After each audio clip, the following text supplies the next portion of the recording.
दोस्तों नमस्कार, जय हिंद, वंदे मातरम। आप सभी कक्षा 10वीं वाले स्टूडेंट्स के लिए हिंदी साहित्य के 10 या 15 ऐसे क्वेश्चन हम आपको बताएंगे जो कि 101% एग्जाम में देखने को मिल सकते हैं। ऐसे संभावित प्रश्न यहाँ पर आप सभी बच्चों को जितने भी क्वेश्चन हम बताएं, ये हिंदी साहित्य के ऐसे प्रश्न हैं जो कि परीक्षा में हर बार पूछे गए हैं और इस टॉपिक से प्रश्न आता ही आता है। तो यहाँ आप सभी बच्चों को याद रखना है, एक भी क्वेश्चन आपको छोड़ना नहीं है।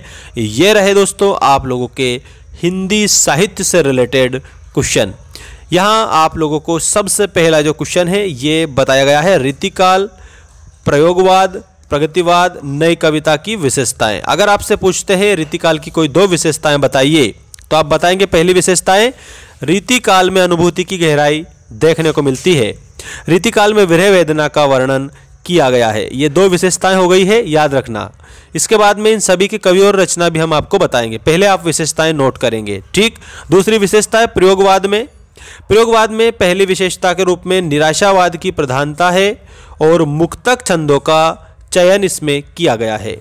इसके बाद में दोस्तों प्यारे बच्चों, यहाँ पर आपको प्रगतिवाद और नई कविता की विशेषताएं बतानी है। प्रगतिवाद की 2 विशेषताएं आपके सामने हैं, नई कविता की 2 विशेषताएं आपके सामने हैं।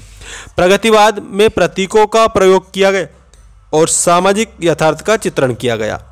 नई कविता में लघु मानववाद की प्रतिष्ठा देखने को मिलती है और नए बिंबों की खोज देखने को मिलती है। यहाँ पर आपका अब आता है आधुनिक काल के प्रमुख कवि और उनकी रचनाएं, जहां पर अभी हमने जो विशेषताएं देखी है ये भी सारे इसमें आ जाएंगे, विशेषताओं में सब आ जाएंगे, ठीक है। देखिएगा, हमने प्रगतिवाद की 2 विशेषता देखी थी, अब उनके 2 कवि और उनकी रचना देखेंगे। प्रगतिवाद के कवि है नागार्जुन, युगधारा इनकी रचना है। इसी प्रकार से त्रिलोचन प्रगतिवाद के कवि हैं, धरती इनकी रचना है। प्रयोगवाद के जो जनक के रूप में जाने जाते हैं अज्ञेय जी, हरी घास पर क्षण भर इनकी रचना है। गजानन माधव मुक्तिबोध प्रयोगवाद के कवि हैं, चांद का मुंह टेढ़ा इनकी रचना है। इसके अलावा प्यारे बच्चों आप लोगों को याद रखना है रीतिकाल। रीतिकाल को श्रृंगार काल के नाम से जाना जाता है। केशव दास रीतिकाल के कवि हैं, कवि प्रिया इनकी रचना है। बिहारी रीतिकाल के कवि हैं, बिहारी सत्सई इनकी रचना है। भवानी प्रसाद मिश्र नई कविता के कवि हैं, सन्नाटा गीत फरोश चकित है दुख इनकी रचना है। नरेश मेहता उत्सव इनकी रचना है, ये नई कविता के कवि हैं। इसके बाद में हम देखेंगे आधुनिक काल का काल विभाजन, जिसमें कि यहाँ सारे कवि प्रमुख कवि आ गए हैं और समय अवधि आ गई है और युग का नाम भी आ गया है।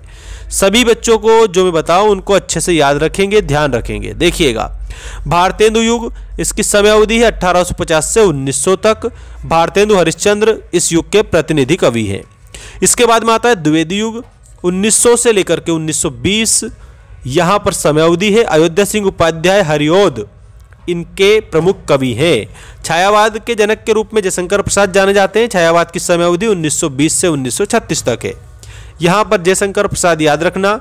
जयशंकर प्रसाद की प्रमुख रचना के रूप में आपको कामायनी याद रखना है और कामायनी आप लोगों को महाकाव्य के रूप में याद रखना है, ठीक है, ध्यान रखेंगे।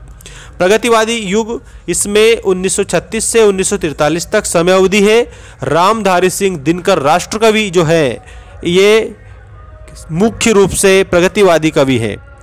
इसके बाद प्रगतिवादी युग के बाद में आता है प्रयोगवादी युग। प्रयोगवादी युग में 1943 से 1950 अज्ञेय इनके प्रमुख कवि हैं।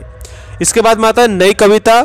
नई कविता में आपको याद रखना है 1950 से आज तक है। भवानी प्रसाद मिश्र इनके प्रमुख कवि हैं और ये स्ट्रक्चर जो आपको दिया है इसका स्क्रीनशॉट ले लेंगे सभी स्टूडेंट, ठीक है।